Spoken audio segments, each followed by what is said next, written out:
C'est super silencieux, ça fait peur. Je vérifie les infos de l'AMF. J'essaie de comprendre comment ça fonctionne, cette crypto-monnaie, avant d'investir. Ah, moi, j'ai pas besoin de ça. J'écoute un gars sur TikTok. Il a dit que cette nouvelle crypto-monnaie allait exploser. Regarde sur mon téléphone, on peut le voir. Voici deux personnes qui ont investi de façon différente. Serein se fie à des sources de confiance, tandis que Jérémy, lui, a fait confiance à Crypto 101, un TikToker sans formation. Je viens de me rendre compte que si j'avais vraiment fait ça, j'aurais tout perdu. C'est pour ça que je vérifie toujours mes sources avant d'investir. Une bonne idée, non? Et juste pour être sûr, TikTok, c'est pas une stratégie financière? Non, pas si tu veux garder ton argent. Informe-toi pour de vrai.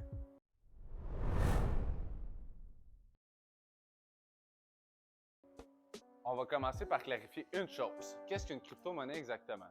Selon le petit Robert, une crypto-monnaie est une monnaie entièrement numérique qui n'existe que sous forme électronique et qui utilise des procédés cryptographiques pour assurer la sécurité des transactions. Elle fonctionne sans l'intermédiaire d'une banque ou d'une autorité centrale. Tout repose sur un réseau informatique décentralisé qu'on appelle souvent chaîne de blocs.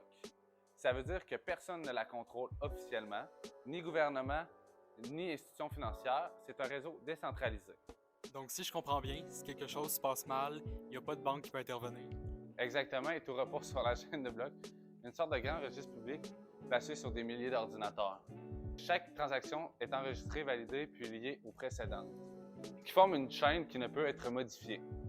C'est ça qui garantit la sécurité des données, même si aucune institution ne supervise. Et ce qu'on oublie souvent, c'est qu'il existe des milliers de crypto-monnaies. Le Bitcoin, c'est un peu le pionnier, souvent considéré comme des réserves de valeur. L'Ethereum, lui, permet de faire fonctionner des applications, des contrats intelligents.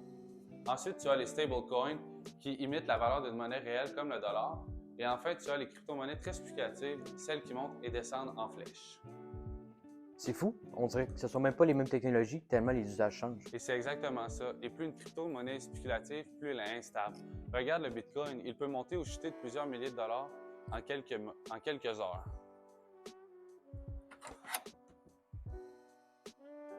Cette volatilité attire évidemment les gens qui veulent faire des gains rapides, mais elle augmente aussi les risques de perte. Et sans cadre légal solide, ces pertes peuvent être énormes. C'est pour ça que certaines personnes voient la crypto-monnaie comme un pari et non pas comme un investissement.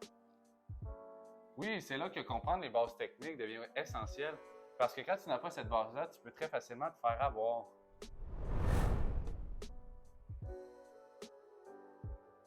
La crypto-monnaie, avant d'être un outil financier, c'est un outil humain.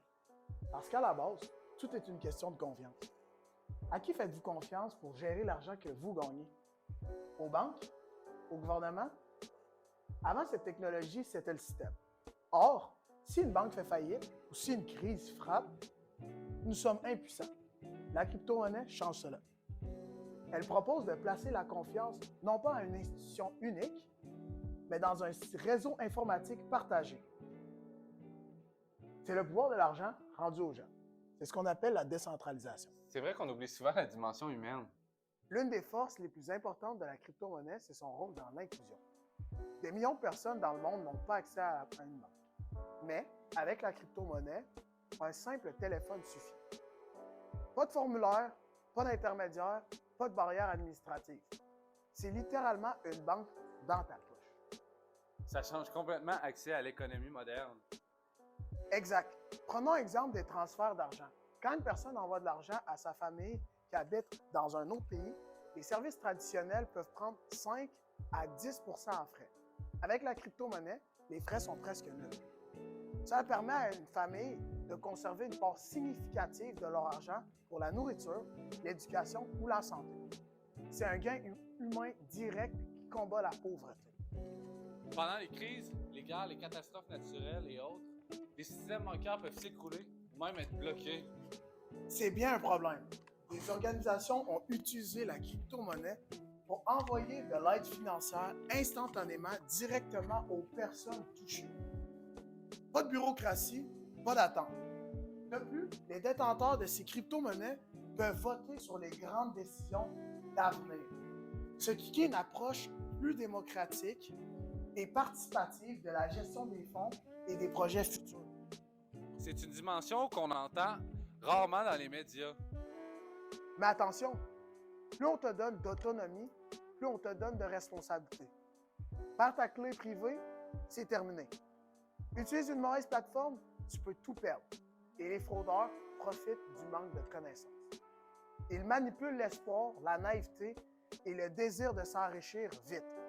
C'est pour ça que l'éducation est essentielle. On protège les gens en leur donnant le savoir.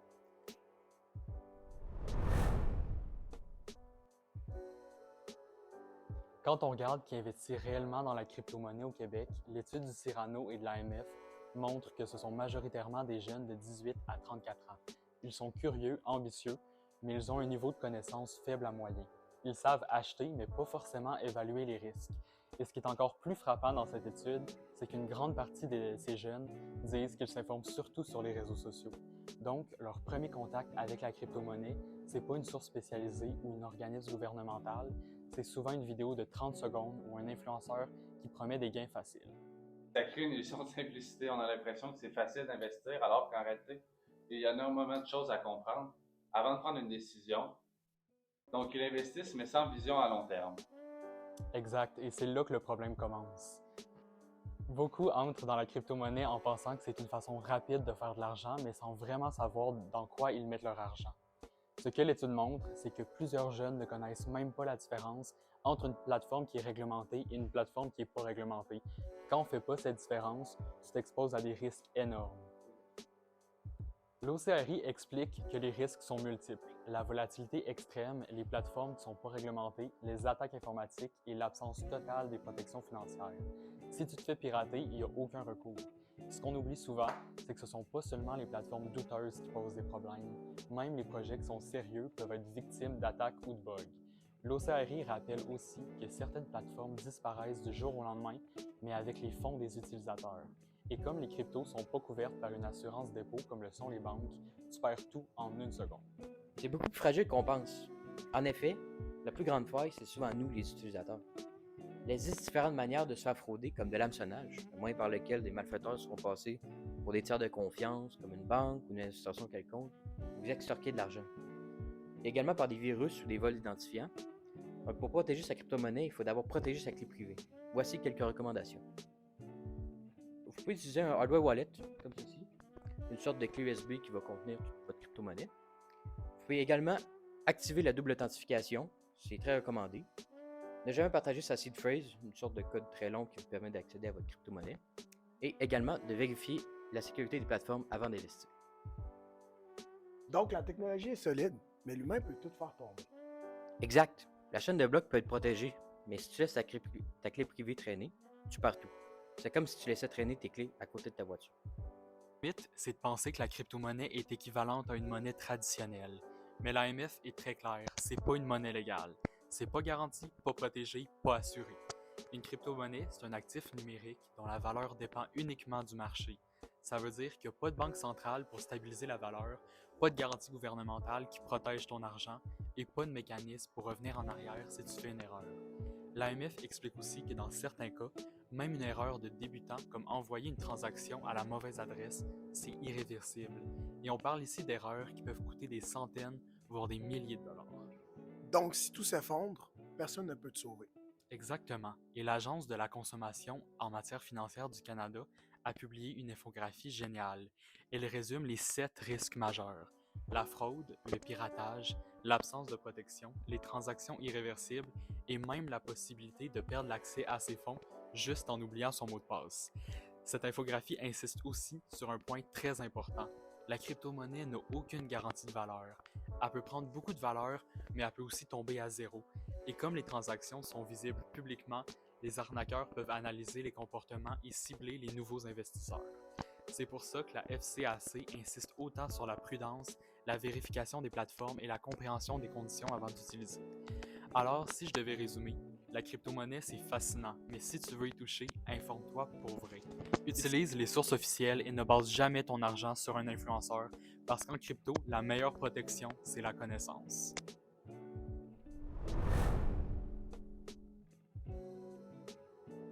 La crypto-monnaie n'existe que parce qu'elle est sécurisée.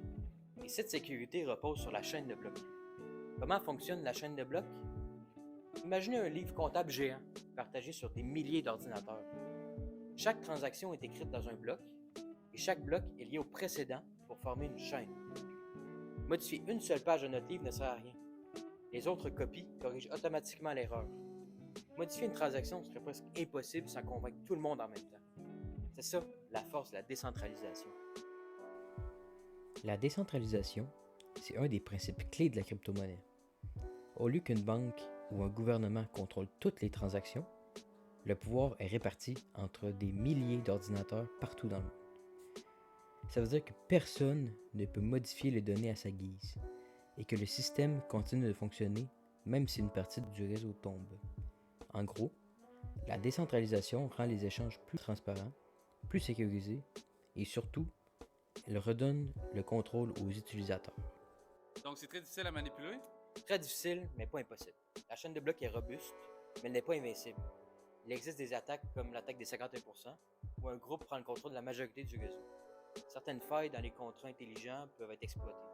Mais lorsqu'on ajoute la cryptographie, donc un moyen de rendre l'information confidentielle, si vous voulez, on obtient une technologie très difficile à falsifier. Regardez cet arbre. Il a commencé petit comme une jeune crypto-monnaie, et au fil du temps, ses racines se sont renforcées. La valeur de la crypto-monnaie peut grandir aussi, mais seulement ses fondations, sa sécurité, sont solides et fiables. Si elles sont faibles, la moindre tempête peut tout faire tomber. Si elles sont fortes, l'arbre résiste, comme un arbre gros comme ça. La crypto-monnaie, c'est beaucoup plus que des graphiques et des chiffres.